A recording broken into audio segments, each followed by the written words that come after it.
আসসালামু আলাইকুম রহমতুল্লাহ। কতই না ভালো হতো ভাই আমার, কতই না ভালো হতো ভাই আমার আমাদের এলাকায়, আমাদের নারায়ণপুর গোত্রে যেমন কুরবানির মাংস নাম লিস্ট লিস্ট করে নেওয়া হয় এবং নাম লিস্ট করে দেওয়া হয় এবং প্রত্যেক বাড়ি সমানভাবে পৌঁছে যায়, আলহামদুলিল্লাহ। তবে এমনটা যদি জাকাতের ক্ষেত্রেও হতো, যে প্রত্যেক নাম লিস্ট করে করে জাকাত নেওয়া হতো, সংরক্ষণ করে সেটিকে আবার বন্টন করে দেওয়া হতো সঠিকভাবে, আল্লাহ সুবহানাহু ওয়া তাআলা বলছেন, মানে কতই না ভালো হতো ভাই আমার।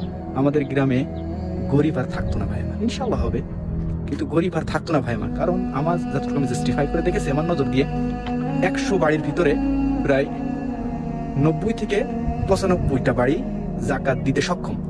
আমাদের গ্রামে 90 থেকে 95টি বাড়ি জাকাত দিতে তারা সক্ষম, কিন্তু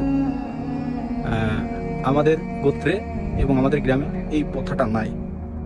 কিন্তু যেভাবে কুরবানির মাংস নাম লিখে লিখে লিস্ট করে করে ভাইরা অনেকে কষ্ট করে সংরক্ষণ করে সঠিকভাবে বন্টন করে দেয়, যদি জাকাতের ক্ষেত্রেও যদি এমনটা হতো, আলহামদুলিল্লাহ রাব্বিল আলামিন, আল্লাহু আকবার, কি সুন্দর যে হতো আমাদের গ্রামে। আর গরিব থাকতো না, গরিব থাকতো না, শুধু গ্রামেই না, যেই অঞ্চলে এই জিনিসটাকে মেনে নিত সেই এলাকায় আর গরিব থাকতো না। কিন্তু এই ক্ষেত্রে এমনটা হলো না। আল্লাহ সুবহানাহু ওয়া তাআলা সবাইকে বুঝার তৌফিক দান করুন।